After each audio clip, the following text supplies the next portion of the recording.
Welcome to the Meetboard 4 Prime tutorial on enabling the side menu and switching the homepage launcher.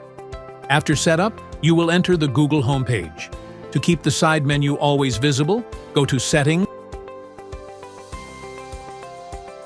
System, then disable Sidebar Gesture Switch. To change the homepage launcher, tap IFPD Settings to open the System Settings menu.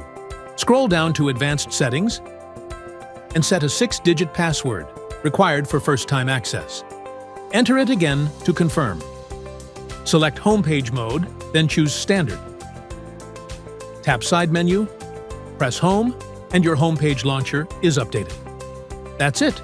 You've successfully customized your Meetboard 4 Prime settings. Now, enjoy a more personalized and seamless experience.